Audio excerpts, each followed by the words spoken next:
hard and they execute the system, and that's what it's all about. Yes, sir. Trust. He's pretty big trust. Big trust, baby. Hey, yes, sir. Right on cue. Hey, right on cue. Hey, let me.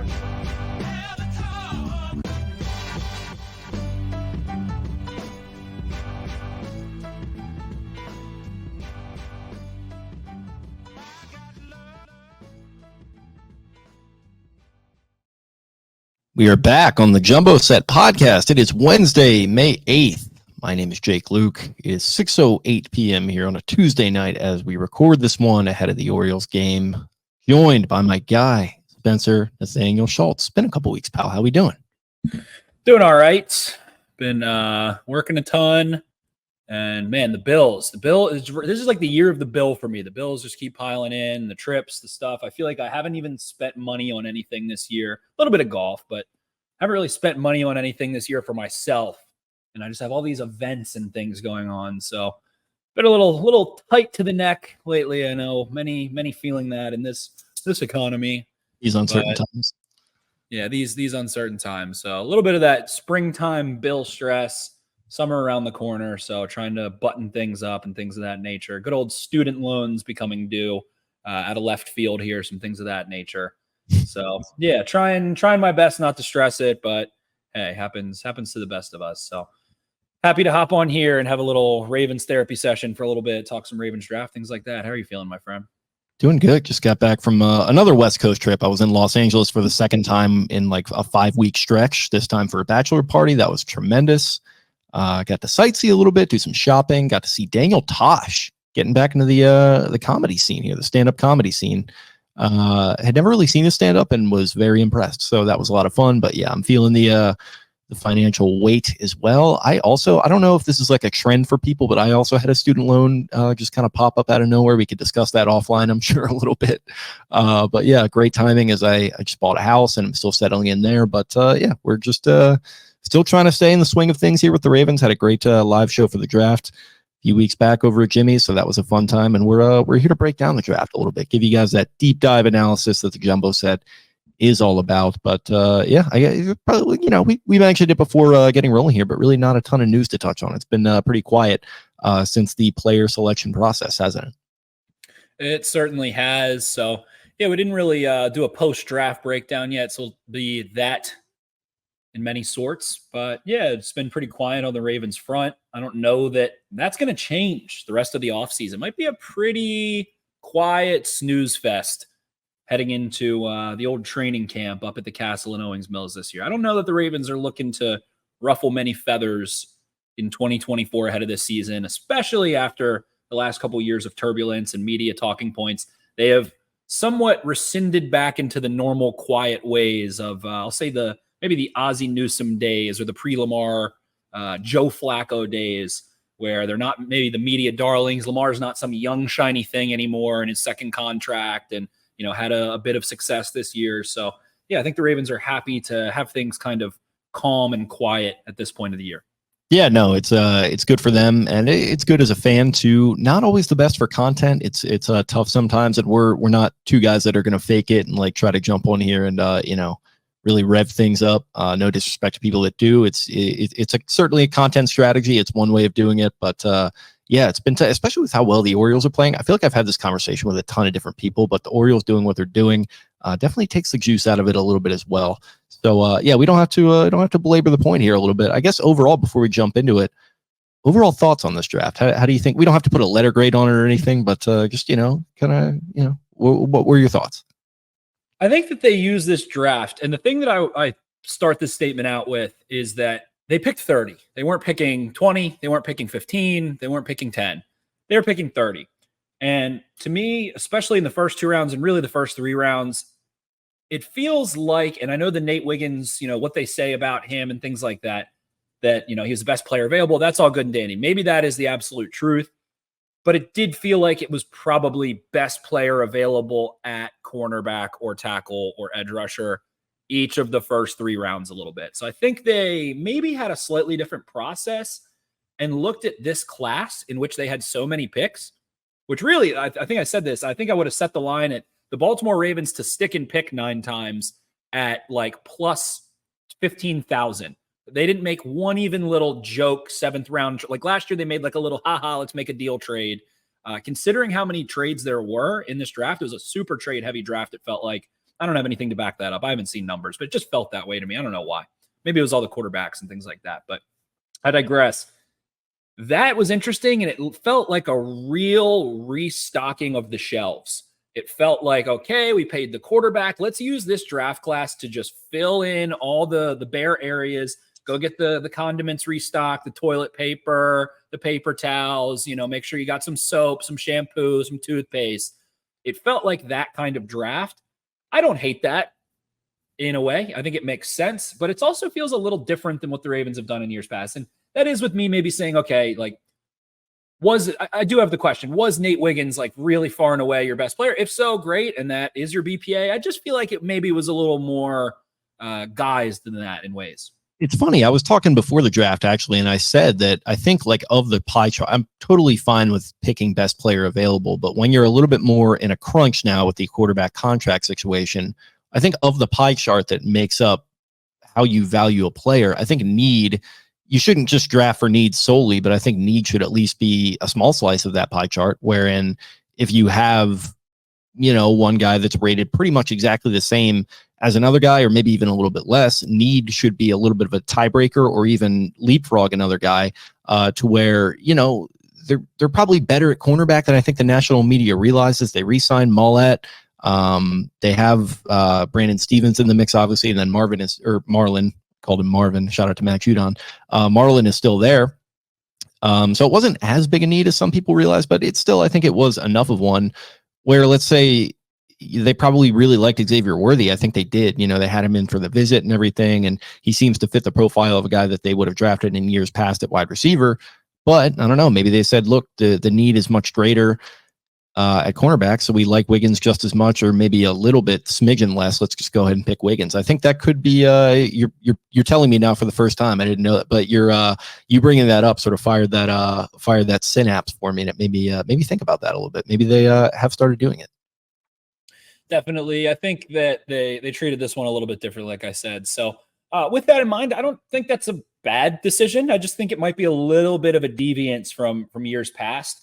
And I do pose the question. I think when I look at this class, they have a lot of picks. So you expect, of course, 9 guys. You expect for this to be a good class, or if you want to grade it well in 3 years, things like that, you probably need 3 to 4 players that become a starter or a heavy rotational player by like 3 years from now or so, with that volume of pick.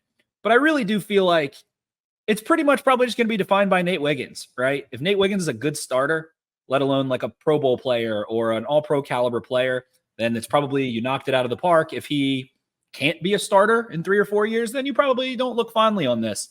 But at the same time, Wiggins himself, I guess maybe to jump into it a little bit, but Wiggins himself, like when you're picking at the end of the first round, you don't really have the prototype guys. And prototype also includes size, it includes traits, it includes IQ, and injuries. It also includes production. So of those things, and age, things like that, of those things, the Ravens maybe took a little bit of an outlier in size that checked every other single box too. So the RAS, the relative athletic score, all these guys, some of them didn't have, maybe the agilities and things like that, but I do think they stayed true to that, especially in the first few rounds. Wiggins, really high RAS. Rosengarten, really high RAS. Adisa Isaac, really high in that regard as well. Devontez Walker obviously ran, 4.35. So I think they stayed true in that regard. But yeah, I do think I would have liked to see them. I get it. They just weren't in a great spot. You do mention Xavier Worthy, who maybe feels a little bit too similar to some of the Hollywood Brown and, lighter. Zay Flowers a little smaller, undersized, things like that. I just really would have liked them to see them dump draft picks, their first 3 picks into the offensive side of the football. That is a very blanket statement. And of course, you need corners, and offensive football gets overrated a little bit. But I am just curious about the development of this offense now and where they go from here. Again, they don't have many cornerstone players offensively. Lamar Jackson, you can put in that category. I'll throw Mark Andrews in there. You can throw Tyler Linderbaum in there. Zay Flowers, you can probably throw in there. Looks like one. And I think they need a couple more still. So is that easy to get at 30? Heck no. But maybe 2 shots Maybe Rosengarten becomes that. Who knows? But, taking 2 shots, 3 shots at the dartboard, I would have liked maybe a little bit more. But the Ravens are a defensive organization. It's worked. They have it in their DNA. I love the defensive side of the football probably as much as anybody. So that maybe be my one. I wonder what this could have looked like a couple years down the road versus what it will look like. It's tough to see how that plays out, but yeah, I don't know that. And I mean, maybe it's receiver. Maybe it's really just receiver that I'm talking about, right? And in the position they were in, offensive line-wise, in terms of tackle in the first round, Wiggins probably did blow all of the guys left on the board out of the water, too. Like, there was a run on tackles at the end of the first round. We end up seeing a bunch of them go right before. We see Tyler Guyton, who it sounded like the Ravens liked a lot, picked 1 pick before. We see Graham Barton, Jordan Morgan, Troy Fautanu, Armarius Mims, all picked from 18 to 29 before the Ravens picked there. So that's probably a critique that was a little impractical on my end, but I don't know. I feel like offensively they're still looking, and I think it grows more and more frustrating over time to have that same sentiment year after year. Yeah, it feels incomplete to me right now. It just feels like a puzzle that they've put together a lot of the pieces in, but they're missing a few to fully complete it. And man, I mean, the offensive line really was my concern, and I like Rosengarten as a prospect, which I'm sure we'll get into. But yeah, receiver continues to be a conversation. I'm sure they're kind of putting their eggs into this Rashad Bateman basket, and I think we're, one way or the other, we're going to see how it plays out. I think, we had gotten whispers that depending on how things went, this was before the Bateman extension, that they had a handshake deal in place with Michael Gallup, that was going to be the move they were going to make after the draft, depending on how things shook out. He signs with the Raiders. Tyler Boyd signs with the Titans today. Options are getting limited there for a 1-year stopgap if you want to go and get a veteran. And I'm sure there still are guys out there that they could maybe consider. But they did re-sign Aguilar too, that I guess is that in some regard. Yeah, but then you're down Beckham. I mean, Beckham was another guy who brought pretty much what Aguilar did to the table, maybe a little bit less in some areas and more in others. But I mean, there's, to me, that's just subtraction by subtraction. And I think even not even considering that aspect of it, you get Tez Walker, who I think is a good piece to develop. I don't know how much he's going to contribute to the team in 2024. Maybe a little bit. These guys come in pretty ready-made, and he does have the physical tools, which again, we're going to talk about. But yeah, it just is one of those things where it's definitely more of an offensive league. I think they've shifted their philosophy to accommodate that a little bit, but not all the way. And I think we did see that with this draft a little bit. Yeah, I agree. And looking around the depth chart here, I mean, Derrick Henry, I honestly do forget about him and the impact that he's probably going to make.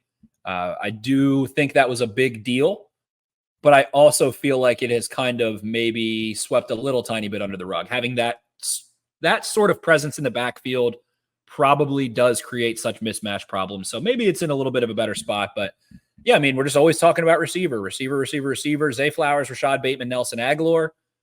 Beyond that, Devontez Walker, Tylan Wallace, and Deontay Hardy there. So I don't think we should be gaslit into acting like that's an issue that we're talking about that. That's a solid receiving core, a decent job for them. It's much better than it was in years past. But you look around the league, and man, it's hard to really get super juiced up about that.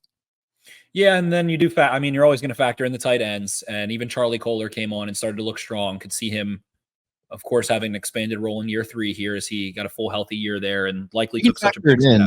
You can factor it in. I loved Dennis Pitta and Ed Dixon, but there were a lot of years where we got these guys, we don't have to worry. And this isn't quite that, but that's the type of thinking that gets them into bad spots at times.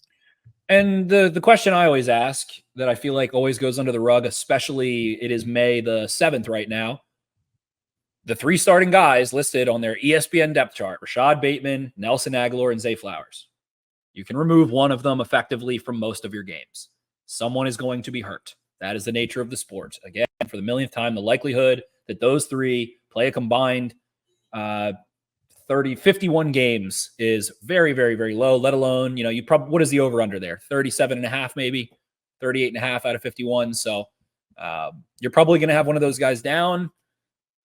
So I'm curious to see what the Ravens offense becomes. Maybe they do go get a Deebo Samuel. Maybe they do go do something this, that, or the other later. I think that could be on the table depending on prices and this, that, or the other. But it kind of feels like the Bills and the Ravens offenses, I feel like the Ravens are in a much better spot, and especially cap-wise in a better spot, but kind of they're in a reshuffle the cards for their quarterback phase. And I think the Ravens are in a better volume of that, a better edition of that. But yeah, I mean, if you've got your starters, when you read it down the line, skill position wise, Lamar Jackson, Derrick Henry, Zay Flowers, Rashad Bateman, Nelson Aguilar, Mark Andrews, that's a good group. That's a solid 11 personnel. Isaiah Likely, coming off there. And the offensive line, maybe another conversation. So I don't know. Yeah. I think Shaheen Ali too. I mean, that's another developmental piece for the backfield. So yeah, you don't want to totally discount it. Sure. Yeah, sure. And then let's talk about, in that regard, who goes after Wiggins? We can get into Wiggins himself, but it's like Ricky Pearsall, Xavier Legette, Keon Coleman, and Ladd McConkey go 1, 2, 3, 4 right after. Jalen Polk even goes to the Patriots there at 37. So you do see after that cornerback pick, quite a run on receivers there when it felt like they were starting to slip and fall a little bit, and then bop, they all go. Then in the second round there, Donnie Mitchell at 52 kind of felt like closed out that group of 1A, 1B, and then 2 and 3 receiver-wise. And I don't think we really saw many go. Malachi Corey, beginning of the third, Jermaine Burton, who the Ravens probably weren't going to touch, and Roman Wilson in the third round. So there was that nice gap there in terms of receivers. So I don't know. They're not going to draft a first-round receiver every single freaking year, but it just feels like they're stuck in this weird place where, again, it's like, it's not going to be their thing necessarily. No, Zay Flowers could be a 1,300-yard receiver this year. He could be a monster this year. It feels like the sweet spot for this run on receivers, typically, just this is anecdotal, but it does feel like it's somewhere within that kind of early to mid-20s region. That's where they got Flowers. That's kind of where they got Hollywood, right, with 25. I mean, and it feels like when they're not in that spot, they're not going to reach, and they might also not be trading back because they like value on other guys. So you said it. They find themselves at 30, and they go ahead with the who they valued more in Wiggins. So 100%. And yeah, so those, and we talk about Wiggins, we can get into Wiggins now, I guess. So comparing him first, and what did I talk about? It's the end of the first. The end of the first round is a second round pick effectively, but you get the 5th-year option still. You're not picking all boxes checked guys. So when you go compare Wiggins, whose only box is weight, to Ricky Pearsall, who is age up there and production not checked. Xavier Legette, age, medicals, late breakout, not checked. Keon Coleman, I like Keon Coleman a lot. I'll say he has most, maybe a little bit of production, a little bit of, like the measurables running a slower 40, not checked. Ladd McConkey, size, medicals, probably production, not checked. Wiggins probably has the least question marks out of those guys. It feels like he really only does have one. And to get into what I feel about Nate Wiggins himself, I feel like he fits an archetype of cornerback that they rarely have. I feel like he fits. When you watch him on tape, he's not as physical as this guy, but Ladarius Webb, when he came on as a rookie, Wiggins he plays savior. I always call it savior. Marlon Humphrey was savior early in his career. Oh, there's a screen on the other side of the field that nestled its way through and is breaking. Go run that down from the backside. Having that is important on a defense. Wiggins is really skilled in terms of opening his hips for being a taller guy. He's lanky. And the thing that I love about Wiggins is that I think he's growing into understanding how to bait using his speed, especially in off coverage and off zone coverage. He can close a window in 3 steps. He is that fast, that smooth, that explosive. So I think in the Ravens defense, which I think is trying to become a system way more than a ego. I think Wink Martindale had a lot of ego and pride of blitzing and, the persona you want to portray. And I think Mike McDonald stripped all of that ego. And I think they're trying to have a real program. We talked about that a lot. I think the defensive program is watch this, do this, you just fit right in. You can see the progression. You can see the similar tape. You can see the principles of the defense. And it's a much more cohesive team unit. Earl Thomas, there's not going to be an Earl Thomas type personality on this defense or an Earl Thomas type ego or play style. It is very much a string that gets pulled, understanding if I do this, then this is how it impacts the linebackers inside as a corner. If a defensive lineman chooses to rush inside, what does that do to the flat coverage for, whoever's in the flat, whether it's a linebacker, a safety, a corner? I think that they're getting a much more universal sense of defense. And I think that'll enable Wiggins, who does have such crazy movement skills, to really shine quickly and play more on the ball. I think he has better ball skills than a guy like Marlon Humphrey, and will be able to fit. We talked about on draft night. The Chiefs draft Xavier Worthy, and the Ravens drafted Xavier Worthy at corner in many ways. Young, productive, lightweight, incredible mover, lit the combine on fire, all that good stuff. So Wiggins, I think, is an exciting player, but it is the outlier weight. And Bill Belichick's comments on the Pat McAfee show are pretty funny. I think they said the player comp was Dominique Rodgers-Cromartie. Bill Belichick was like, oh, yeah, right. Yeah. Yeah. And then he was like, yeah, it says 173 to 185. That means he's 175. He was like, that's your playing weight. And he is a younger guy, and they talk about filling out. I'm just sick of hearing that. They don't ever fill out. What NFL players have filled out? I genuinely can't think of an example. Maybe quarterbacks, because they're a little different. Lamar did. Quarterbacks, I think, fill out. What Power 5 player has filled out? Maybe some linemen reshape their body composition a little. I just don't feel like we see the filling out. I don't think that's a thing as much as we like to say it is. So I don't think that's going to happen. I would be happy to be proven wrong there, but you also don't want him to do it too much if his calling card is speed and fluidity. Like if he can get up to a nice 180 playing and kind of hover in that range, I think that's probably ideal for everyone, and it's not a crazy ask. I also think it gets overblown, and this is maybe very out of left field, but Aaron Donald was like, yeah, I've been playing at 260. He retired and was like, yeah, I've been playing at 260 for the last, 5 years. And everyone's like, oh, undersized weight, all this. I feel like the weight stuff is very loose. I think offensive linemen weigh way more than we think they do. I think that pretty much everybody else weighs a lot less, except for a few certain guys. So I don't know, but it's tough because I think a lot of people have PTSD from watching Emmanuel Forbes just get alpha dogged by A.J. Brown last year and some of those more physical receivers. But I feel like Forbes played a very physical style for being lighter weight, and I wouldn't quite put, especially in terms of coverage, Wiggins isn't trying to jockey you that much. He's trying to mirror you and match you and then be able to strike the ball, like kind of like playing, how you want safeties to play tight ends. You don't want to fight a tight end as a safety. You want to get there when the ball arrives and keep the ball out that way. So I don't know. It's a little tough. I understand the Emmanuel Forbes stuff and concerns in that regard. I don't know. The Ravens hopefully aren't going to need Wiggins this year. So that's very similar to Marlon Humphrey, very similar to Jimmy Smith, very similar to a lot of the corners they've drafted highly. Not needing to have him be a day one starter, I think, is important and will be huge to go watch Brandon Stevens and Marlon Humphrey in the way they make their hay. But again, very different body types from a guy like Wiggins. Yeah, and he seems to have some of those traits that you're talking about where he's able to time his jumps pretty well. He uses his long arms to make plays on the ball. He uses them in those chase downs you talked about. A couple great highlights of him running guys down and punching the ball out, one through the end zone. So yeah, fun player to watch, very tenacious.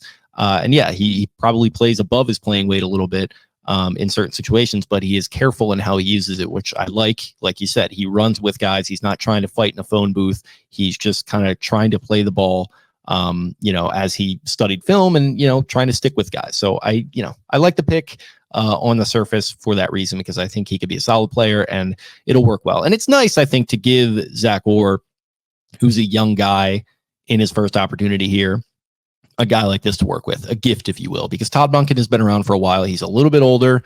They've shown a lot of love to the offensive side of the ball at the top of drafts recently.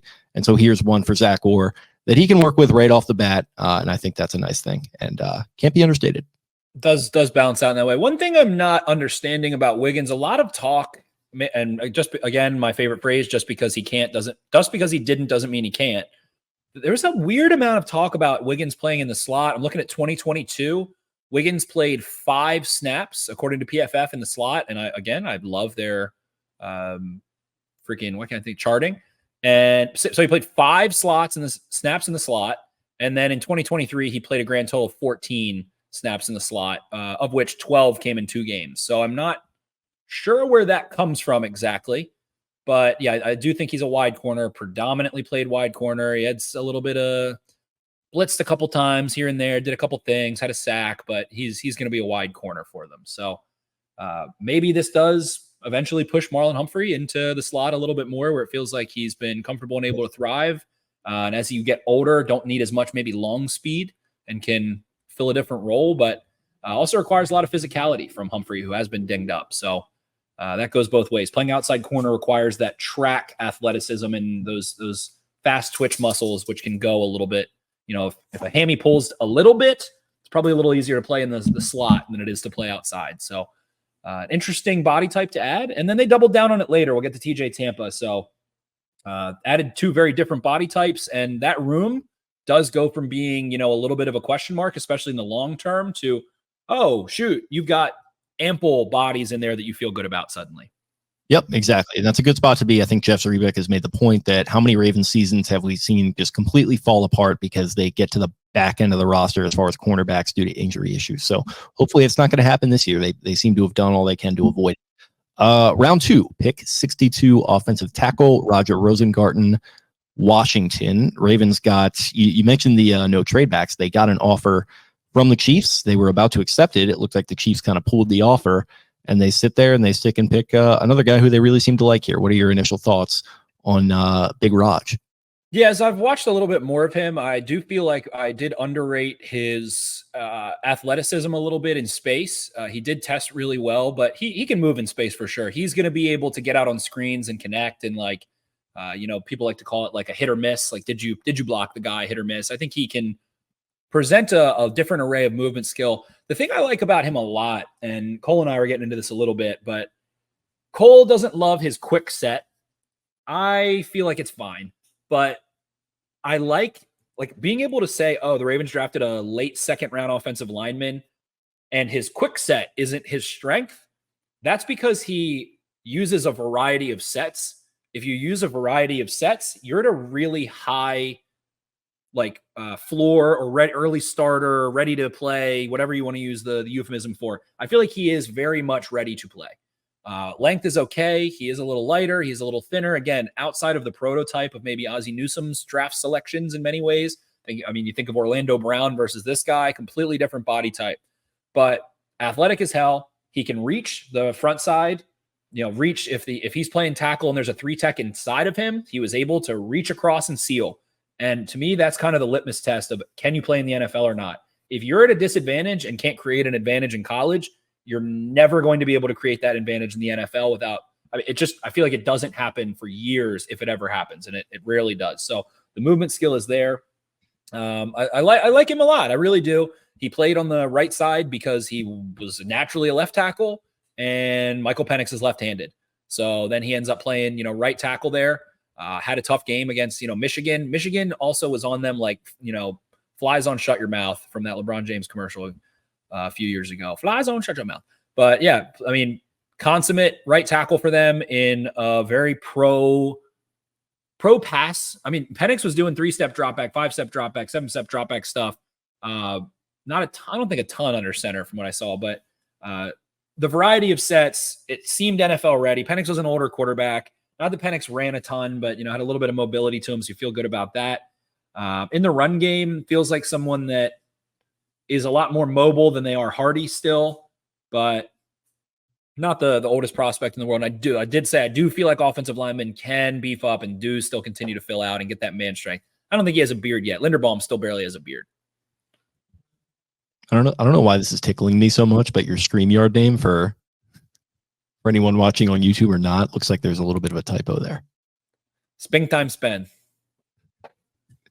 I went for springtime. I think I changed it a couple of times. Yeah, you probably, I don't know. That's just, that's really, I just noticed that as you were going on your spiel there, and I couldn't interrupt the proceedings, but I love that. Yeah, but no, Roger Rosengarten. Springtime Spen.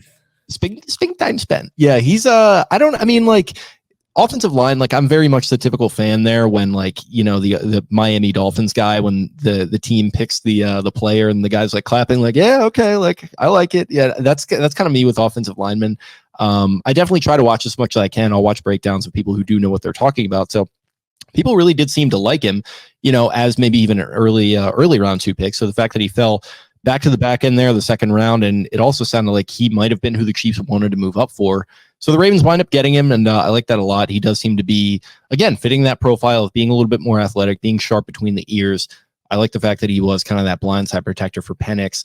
And I'm interested to see what they do with him. They have a tendency to be able to develop these guys pretty well. I think Linderbaum, there was some size concerns there. I think even Cole probably didn't even really like that pick. I think Cole's standards are very high for offensive linemen too. He kind of, I don't want to say he's nitpicky, but he has such a discerning eye that he'll like. I feel like he doesn't watch a lot of college until the draft sometimes. And then he's like, oh, these guys suck. And it's like, yeah, Cole, they do compared to NFL offensive linemen. Yeah, which is true. And I did, honestly, like I watched a decent amount of Washington this year because they were in a lot of these big games. I remember that Apple Cup very well. I remember the Michigan game in the national championship very well, where he kind of got smoked and overpowered by a defense that's going to be sending a lot of guys to the NFL. So, yeah, I mean, it's just one of those things where I'm not super clued in onto what's going to make this happen, but I do trust that they have a plan here with this guy. I trust the Alessandris. As much as, you know, any coach they have on that staff to be able to bring a young guy in and have him succeed. And ultimately, they just kind of need this one to work out because like we've been belaboring the point on this offensive line, I'm not even going to say that they have a plan in place to fix it. It just seems like they're going to gamble on some young talent here, and it's either going to be Rosengarten, it's either going to be Josh Jones, maybe one of these other guys, maybe Falele. Man, they kind of have a little Goldilocks. Like they have the gigantor Falele who can move guys off the ball but can't bend his knees and wait enough. They've got Josh Jones kind of in the middle, bounced around a little bit, veteran, kind of a good length, good body type. And they've got Rosengarten, who's quicker, more athletic, a little light in the pants, not someone that's a difference maker at the point of attack. So I feel like they get to kind of rotate those guys through camp and preseason and then be like, which one? And you have McCary too. I was going to say, you mentioned, it's interesting that I think you mentioned him, or was it Fontenot as the guy, as McCary as like an actual. I said Fontenot is the guy where it's like if you blew Patrick McCary up to 120, like on your browser, you go to 120%. That's Fontenot. He's bigger, stronger, faster. McCary a little bit with actual length. So his teammate there in Rosengarten. Yeah, sure. So yeah, I mean, he is the teammate. He was the guy on the other side there. So yeah, this is just one where, like I said, I'm clapping, I'm nodding, I'm going along with it. I'm a little underwhelmed that this was really the only significant addition made along the offensive line. But like you said, there are options there. There is McCary still in the building. He can play in a pinch. Falele's seen a little bit of action now. He's got some seasoning under his belt. And yeah, they're just going to have to roll with it because I'm not expecting a Kevin Zeitler to just fall in their lap again, or somebody who could play tackle for them. So yeah, I hope it works out. Yeah, and one thing I do like diving in a little bit in PFF when I was looking at him is that you look at PFF likes to do stable metrics. They like to take out all the noise, take out play action, screens, and what makes or breaks players. And for offensive linemen, they boil it into four things. Their grades, of course. Pass block in true pass sets, meaning no play action, no screen, no RPO, just straight drop back. None of the fluff. Then negatively graded run blocking plays, run block in zone, run block in man. Outstanding metrics, stats, everything in true pass sets. So you're like, oh, well, he struggles at the point of contact. He's a little lighter, things like that. There is not a single player on planet Earth that provides more of a boost to their offensive lineman in the run game than Lamar Jackson. There might not have ever been a more impactful outside force on an offense than Lamar Jackson in the run game. I mean, Barry Sanders, or maybe you can even say they also have Derrick Henry, but that's going to help you very much so as you develop. So having someone you're comfortable pass protecting, has a variety of sets to work with, things like that has quick feet, speed isn't going to beat them around the edge and get the quick sack and the strip sack and all that stuff is a nice starting point. So I feel like he's a safe player for the Ravens and Lamar Jackson specifically, and he'll be good to go in pass sets. He might just get his shit beat in a little bit on the inside and some goal to go and things like that. I would definitely put my money on him to be the starter by the second half of the season at least. And I like the pick. I like the player. Yep. I'm right there with you. So we'll see how it works out. Round 3, pick 93. Adisa Isaac, Penn State, outside linebacker. My brother-in-law, Ian, huge Colt guy, went to Penn State up there in Happy Valley. Huge Joe Pa didn't do it guy. That's a joke. But yeah, he really enjoyed this pick. So I kind of trusted him on that one. But I also watched a little bit of Isaac too. And yeah, he just kind of seems to be what everyone's saying, where it's a lot of high effort. You know, it doesn't blow you away with the measurables. Like, he's not the biggest outside linebacker you've ever seen. It's not going to be like Clowney, the Adonis out there on the edge like we were treated to last year, but a lot of effort.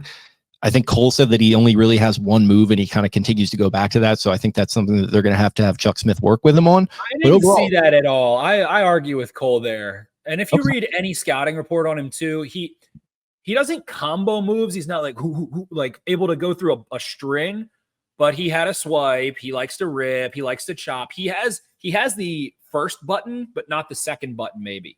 Right. So I can't really discern between, but maybe it's I can't discern between like swipe and rip. I see like one move one way and then the other way. I can, I can get a little bit. The easiest way to break it down is, can he go inside? This is what I always like for edge rushers. Inside move, through with a bull rush, and a speed move to the outside. Can he win in each of those ways? Those are the boxes you want to check.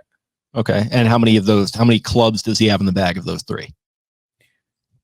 I'm going to go club reference wise. He's got I want to say he's got his long irons, he's got his short irons, but he lacks like the 3-wood or he lacks the hybrid. He lacks the real pop in his bull rush. He has a long arm that he can stick out and has super long arms, but he's not really he has pop in his hands, but he's not really a walk you right into the quarterback kind of strong guy. So I think he's not a bull rush guy as of now. And Penn State also, it's very easy to scout him because they're still running the same kind of defense, more or less. People argue with me on that. I will argue that to death. But more or less, it's very similar to what they were doing when Odafe Owe was there and Micah Parsons was there. And very much so, Adisa Isaac was asked to not rush the passer. He was asked to lock hands, lock arms, come off the line of scrimmage in low gear and things like that. So there's a little bit more, but what did you like and dislike about Isaac when you were moseying around? Yeah, he's another effort level guy. He reminds me a little bit of a Nazi Pickett outside linebacker, where it's not as much like the measurables are wowing you on tape. It's a little bit more production based, bigger guy, big strong guy, like 250 from a big school, and he's Which just like 310 back then from a huge school. You got to remember, this is a long time ago. Yeah, so he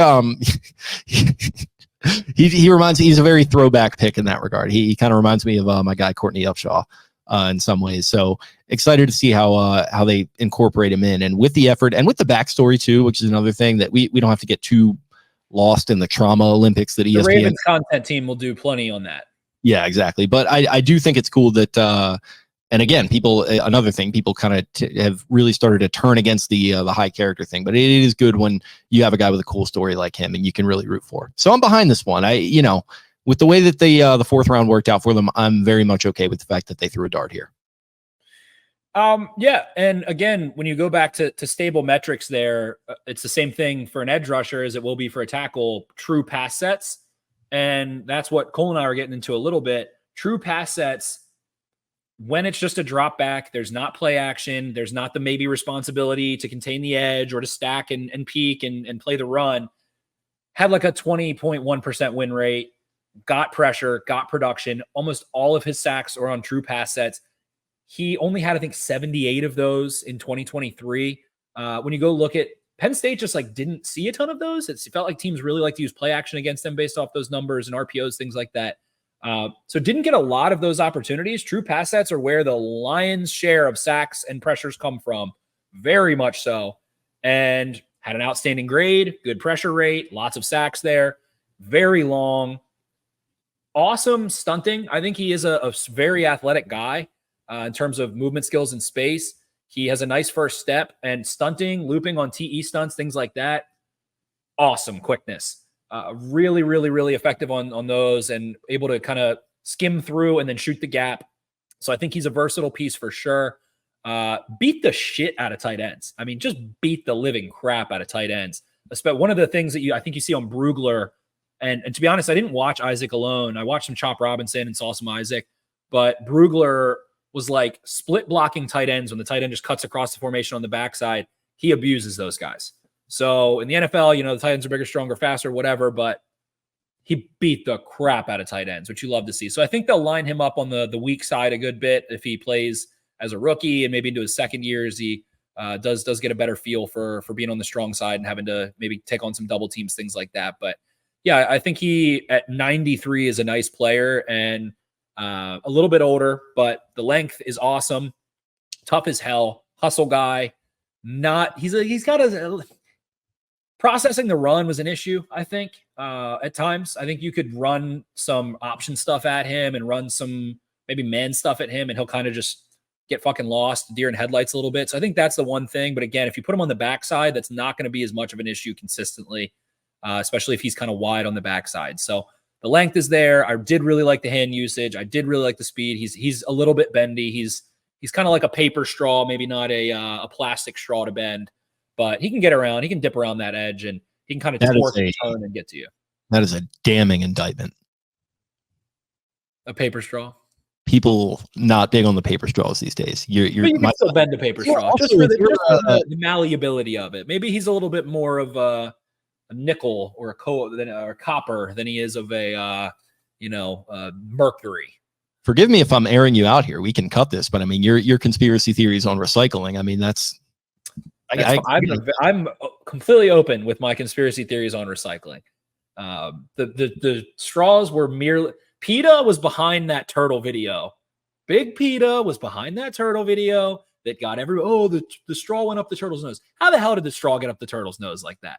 How is it lodged in water? Is the turtle like have horsepower when it's inhaling water? Like how does that lodge that deep in there perfectly? That was PETA was behind that video. Trust me. It's like the two bullets that hit each other, and like that found out like being a fake thing, like the battle with the lie. 100,000,000%.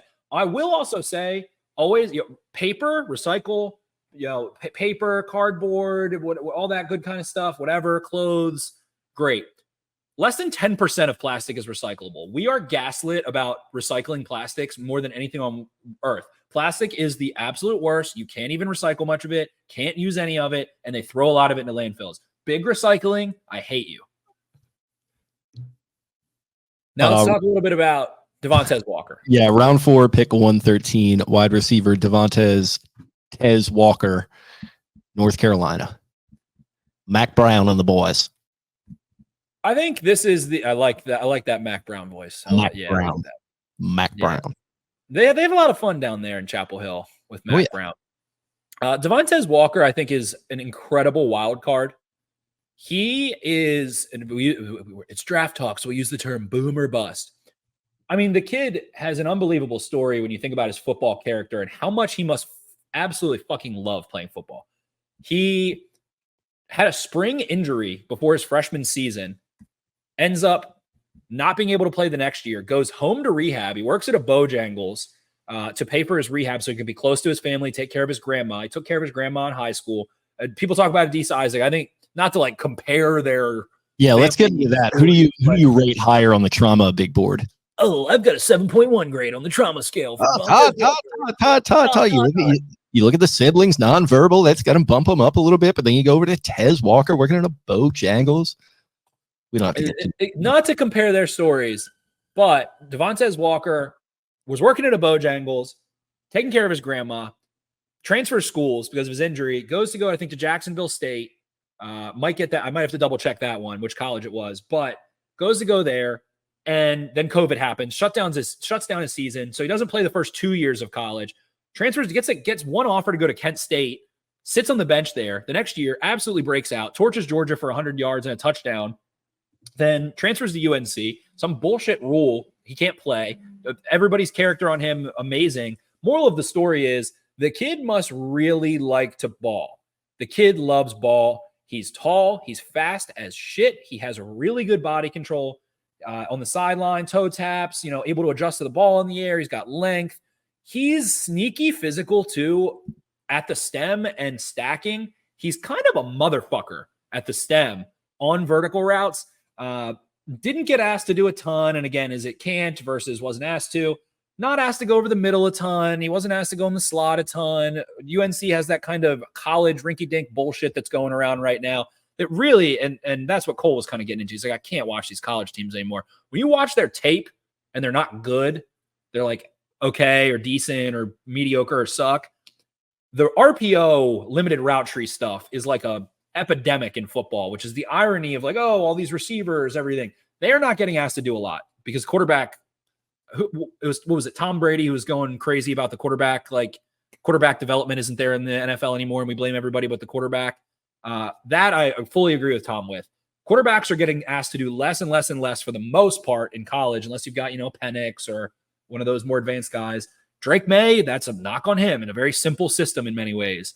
So didn't get to see him run a super diverse, coming back to the football a ton or reading, leverage a ton, but that kid can run through zone with the best of them and has burners. He's a taller, longer ball tracker. His ball tracking skills and his body control.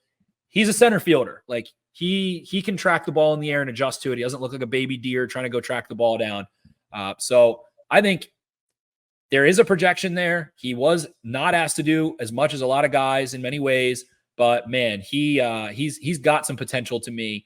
And because of his situation, because of the adversity he went through and everything, I think that he could be a really high-end receiver because of it. We just didn't get to see that much of him. He just blows the barn doors off. I mean, he's got to be, in my opinion, he has to be a viable deep ball threat, at least in the same vein maybe as a Marquez Valdez-Scantling or someone like that. I mean, hands aren't really a big issue. He's got good hand placement. He's strong off press coverage, catches the ball with his hands. He's just not a polished receiver yet, and not someone that had a lot of nuance and wasn't asked to do a ton over the middle of the field. So that can be the development there. But yeah, I like the pick a lot in the 4th round. How excited can you get about a 4th round receiver? I don't know, but I'm pretty excited about Devontez Walker.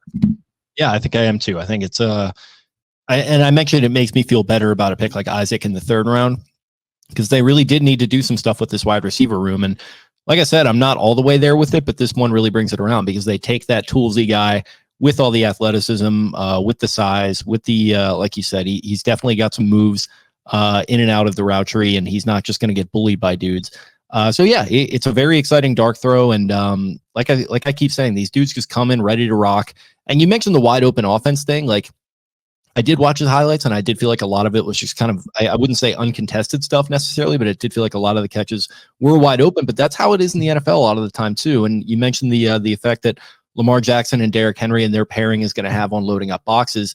If they want to do a little bit of that and draw defenses down, and then you've got Andrews to worry about, you've got Zay Flowers to worry about, you've got Likely to worry about in certain cases, and Aguilar, certainly no slouch either, nor is Bateman when he's on. So this is a guy that maybe you're not going to see a ton out of in this year, but certainly a good pick for the future. And if you do need him in a pinch in 2024, there probably were a lot worse fates that you could have suffered than having to take this guy in the 4th and maybe rely on him here and there. 100% PFF stable metrics versus both zone and single coverage, 92nd percentile, 88th percentile, yards per route run, outstanding. And again, as you can see all of it on display, he can beat press, zone, and to your point, Jake, so much of it is being open. In the NFL, you have to understand how to pace routes and the if-thens of if the defense does this, if the corner does this, if the safety does this, I go here. Where's the soft spot going to be? And being on the same page. Look strong in that category. Then it really just is this. When you go to his, and I hate the charting of routes kind of bugs me a little bit. I don't need to go down that trail. I do think this is valuable though. He was only targeted on 2 routes more than 10 times at UNC, which were hitches and goes. Other than that, he was targeted 8 times on ins, 2 posts, 4 slants, 5 crossing routes. Not a lot other than hitches, goes, and he ran some ins as well a little bit there. So the vast majority of his production was on go routes. It's a go ball receiver. The Ravens haven't fucking had a go ball receiver in a long time. Felt like Rashad Bateman was developing there. Zay Flowers kind of a little bit there, but you want him doing some other things. It's a go ball receiver. They need one. If Devontez Walker is a hard worker and a consummate worker, I think he has all the ability in the world. I mean, what he did in his underwear at the combine, unbelievable. 4.36, 40-inch vert. Anything you want, this kid can do. If he's a hard worker, I think he can knock it out of the park. I think that is so much of scouting. Does the kid love football? Does the kid want to be there? When you give him $5 million, is he going to be a piece of shit? Be immature? I mean, we got freaking Rashee Rice getting arrested again today after what he did last year, costing himself millions of dollars. Is he going to do that kind of stuff? Or is he going to love his family, love his football, love, winning and all those kinds of things? And if that is Devontez Walker, which it sounds like, I like that pick a lot. And maybe, Jake, maybe this is when the Ravens finally benefit from the receiver bubble. maybe Devontez Walker is a second or third round pick a couple years ago. And maybe, I mean, ran 4.35, jumps 40 inches, and had good production at a Power 5 school with some adversity. So maybe the Ravens find one. Maybe. I'll believe it when I see it, but I do like Devontez Walker a lot. And yeah, I mean, I think he's maybe the most exciting pick of this class, especially considering they had 9 and on the day 3 there. I love this pick. Yeah, he definitely is, especially considering the fact that Wiggins is a corner.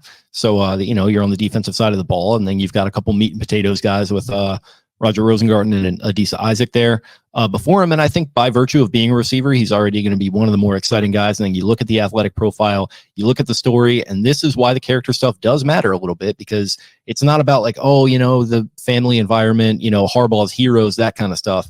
It's about like, are you going to be there in the meeting room on a Tuesday morning or, Monday morning, whichever one is the day off the other day? Are you going to be there ready to rock, do some workouts at 5 a.m., get into the meeting room? Are you going to show up with booze on your breath? Are you going to be tired? Like, it doesn't seem like he's going to be that kind of guy. So I'm with you on that. I love this pick. Probably my favorite of the entire draft. Yeah, I like it a lot. In terms of the rest of the guys, Ravens go get running back out of Marshall. They go get a center out of Michigan State. They get a quarterback out of Kentucky. What stands out to you from the rest of these guys to not maybe, I mean, we don't need to get into their 7th round backup center that they drafted who's not going to play over Tyler Linderbaum a million. We don't need to do 10 minutes on that, but what stands out to you about maybe the rest of these guys? I feel like you're glossing over TJ Tampa a little bit. I feel like people did forget about TJ Tampa. You're right. Yeah. Yeah, people really love that pick. He's kind of like, I wouldn't say the inverse of Wiggins. I think they profile a little bit similarly athletically, but you talk about a guy that can stay step for step and does have that physicality. Played for Iowa State, obviously, there with Matt Campbell and the boys. So a good program that he's coming from, a little unheralded. And I think there was a story about him having better offers and him just kind of choosing to stay there out of just limiting drama in his life and getting himself ready to go and play in the NFL. And you love a guy with a city for a last name too. So TJ Tampa, like that pick a lot as well. Yeah, again, I think that the yin and yang of Wiggins and Tampa is awesome. I don't think Tampa's 40, I think, doesn't look as bad on tape at all. There were guys that could get by him, but when you've got a Wiggins that you can maybe, the Ravens at this point in time don't really match up that way. Crossing fields or like following receivers. Maybe that's in the future. Let's say these guys somehow in 4 years are starters. But the yin and the yang there is fantastic. I think he can do a couple different things for you. I'm not shocked to see him take a little bit of a versatile role to get him on the football field. Really strong ball skills, really physical getting off blocks, a ton of length, ball production. He was in the 98th percentile of forced incompletion rate. Just really, really, really physical. And people say physical. His physical at the catch point, physical throughout the route, and it wasn't always in like a grabby way. It was in a jockeying, a boxing out, a hip checking kind of way too. So that's the kind of physicality that you love to see. It's great and dandy to be a physical corner against the run. That stuff is always awesome. But the physicality he was able to use was in a functional way as a cornerback, very much so. Could see him playing in the slot early as well. The Ravens have a lot of options in the slot, and I think they prioritize the slot a ton right now with how crazy these slot receivers have gotten in the NFL. So ball skills, physicality, maybe doesn't have great long speed. That's quite all right. You got Marcus Williams back there. You got Nate Wiggins who can run with the best of them. Got Brandon Stevens right now, Marlon Humphrey right now. Those guys can do work downfield. TJ Tampa, I think we see him rotational a little bit. Great special teamer. I guarantee this year he's going to be a kick-ass gunner and on kickoff. The new kickoff, we haven't really talked about it much. We'll get into that. Maybe we'll have my boy Sam Schwartzstein come on here to talk about that. It was his invention. But that you need some dogs on. And I think TJ Tampa is going to be a special teams demon in year one for the Ravens. Yeah, and that could be a good spot for him to develop a little bit. And overall, it's just nice to know that you're not having to gamble. I mean, we talk about gambling on the offensive line. It's nice to know that you're not having to gamble on Pepe Williams, who we have not seen hide nor hair of. I feel like it's nice to know that you're not doing it with the kid from Bama, whose name is literally escaping me at this point, Jalen Armour Davis. That's it. It's nice that it feels like there's a little bit of a plan in place here for a post-Marlin world and even in a Marlin world, because I feel like Marlin's definitely got a little bit more good football left in him, and these guys are going to round out the room pretty nicely. So that's good. you feel great about where you are with corner. Can never have too many corners. I'm sure every podcast and everyone that has broken down the Ravens in the world has said that sentiment. But yeah, the rest of the picks here, Rasheen Ali at 165. Could be a nice pass catching back. Runs a little bit upright. I think my boy Matt, who does Draft Nerds, throughout the Matt Forte comp a little bit. I kind of see that as a receiver. I kind of see that running style. He's not quite as big as Matt Forte, but Rasheen Ali, Devin Leary. Everybody was fucking up in arms about Devin Leary, the 6th round quarterback. How dare you draft a quarterback? What are we doing? What are we doing? They draft a late round quarterback. Oh my God. Oh, you have 9 picks. You know what? Ben Mason they cut. Freaking, they drafted the kid out of Sean Wade a couple years ago. 5th round pick. Traded, cut, has never played. Here's the kid last year. God, Devin Leary. Oh my God. Caillou Blue Kelly. Yeah, these late round picks that people There's have like to a 10% chance when you look at the last 10 years, 10% chance that a 6th round pick turns into a rotational player. Well, you know what? That's 3 per round. That's 3 guys per round end up playing like 350 or more snaps on an annual basis. You know what? You know, a quarterback did go in the 6th round. He was a guy who just got roasted the other night after a 20. That was 3 hours long. I got through like half of that. I had to take a break last night. I was like, all right, I can't watch a roast for 3 hours. I'm pretty sure I was at the venue. I think they did it in the same. It's the Dolby Theater. It's where they host the Oscars. It's where I saw Todd. It was at the Forum. Oh, it was at the Forum. Okay, so maybe not. Yeah, but no, that's unfortunate. But yeah, I mean, I was in town for it. It's too bad I couldn't hang around. That would have been fun to go to. Looks like it was fun though. I'm sure it looked like it was a lot of fun. Some funny ones there. They also have Sanusi Kane out of Purdue, box safety, special teams. We'll see. I mean, one of these guys is probably getting cut. No, 100%. No way. 100%. One of those guys is getting cut. Nick Sanders.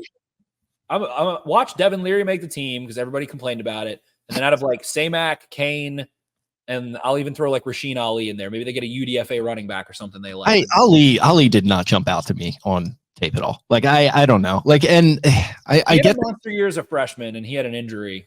They said they were going to draft a running back. I get it. You have a need with Keaton and his injury right now, and you know you got to assume that a guy is going to have to play that scat back role for you. Ali, couple straight line running ahead highlights, and he ran through some guys. I get it. But that one, let's watch this space with Rasheen Ali making the team in 2024. He kind of gives me vibes of that kid from Mizzou they got a couple years ago that people were excited about, and that didn't wind up being anything. The fun facts here I'm reading from the Baltimore Ravens website about the Ravens draft picks.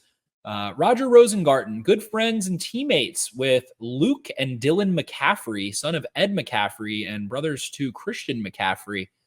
So big friend of the McCaffreys there. The McCaffrey dynasty. McCaffrey dynasty, baby. There you go. Adisa Isaac is about his family. Devontez Walker is about his family. TJ Tampa did not come up with a nickname. I just kind of grew up on it. Marquez. His name's Marquez. Who was going by TJ his entire life. So it actually stands for Tampa. So his name stands for Tampa Jr.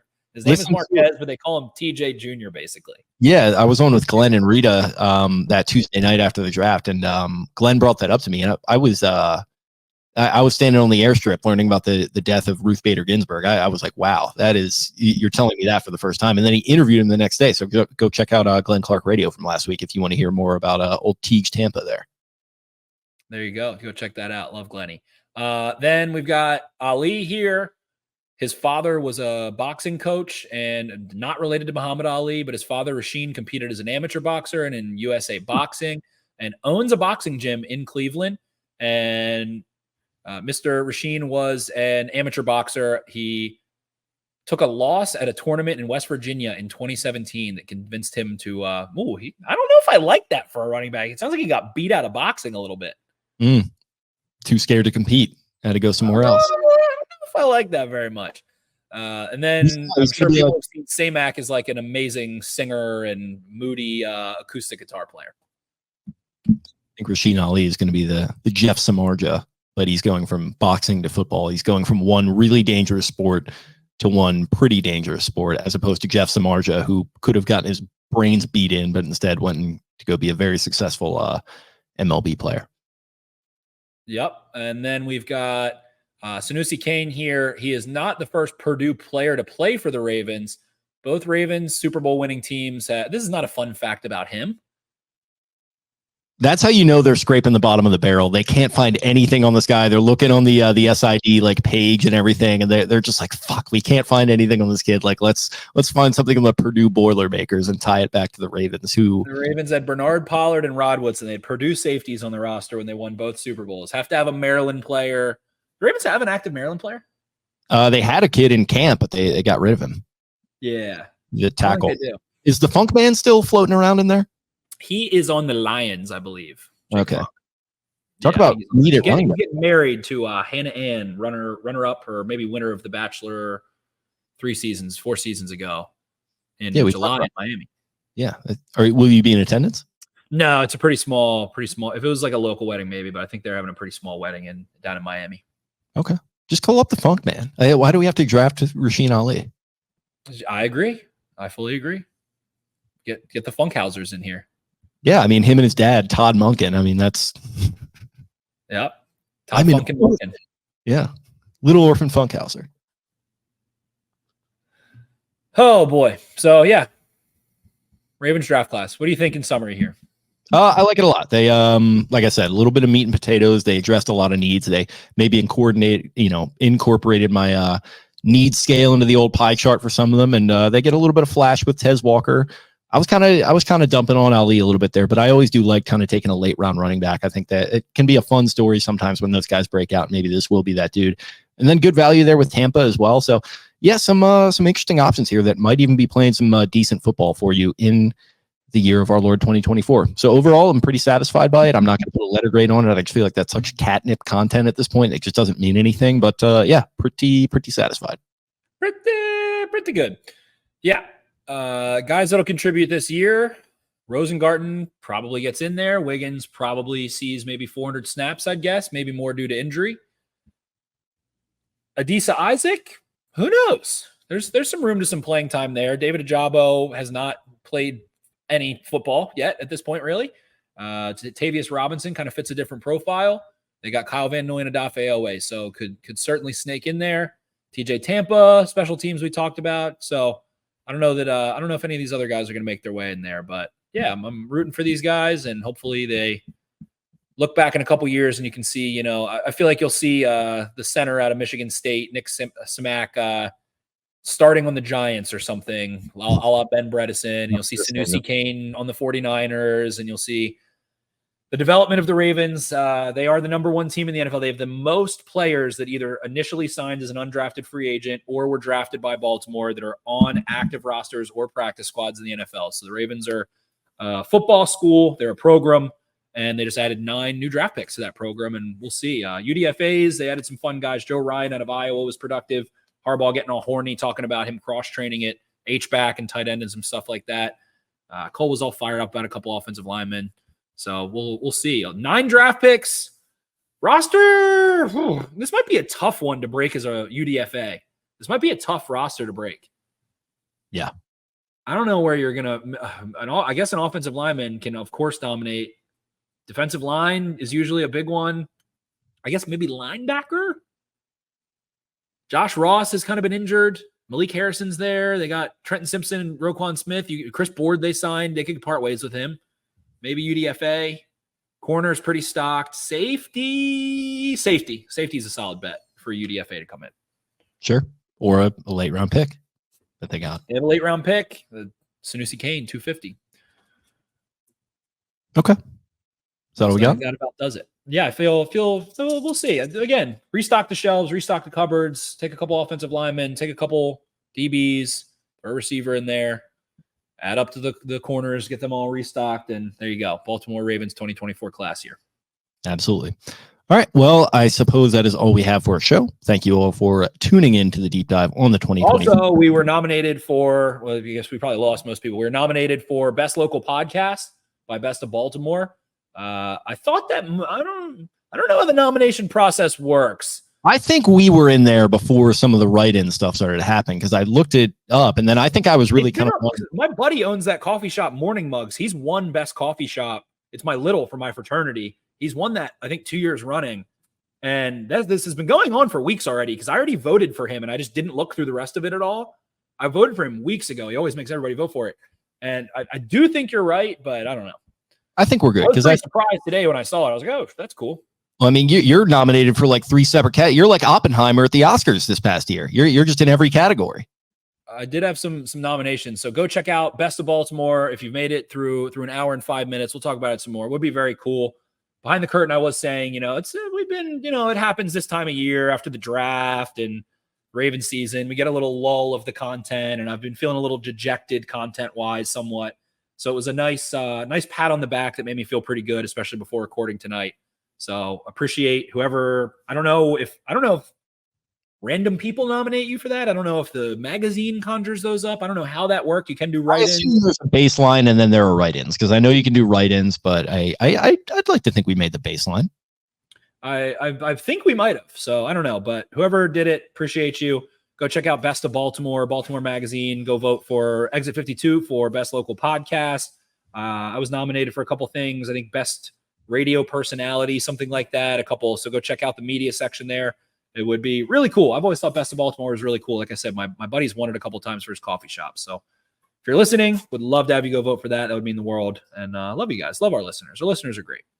Absolutely. We love you very much. We thank you for listening. And if you love us back, go ahead and subscribe to us on YouTube. Drop a like on this video, a comment to pump that algorithm. If you're catching up on content, go back and check out our interview with Colton Cowser, Orioles outfielder, who's obviously off to a great start to the season. Really fun chat with him between Eric and myself and Mr. Cowser, and some other fun stuff on the pipeline. Maybe get some guests that we've been talking to in the mix here to talk some draft stuff and continue this pipeline of content. Because as you mentioned, Orioles are in full swing and the Ravens are just kind of having a quiet one here. So we're going to have to milk this draft for all we got content-wise. So get ready for that.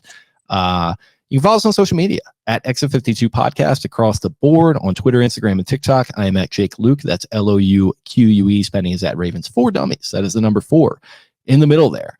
You can find Eric at EDITTI22, Brian at Barstool Banks, and Taylor at Taylor Smythe 10. Thank you guys, as always, for listening, and we'll be back very, very soon. See ya.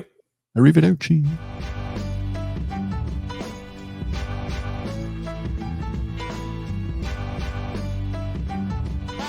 Really, really hard, and they execute the system, and that's what it's all about. Yes, sir. Trust. Big trust. Big trust, baby. Hey, yes, sir. Right on cue. Hey, right on cue. Hey, let me.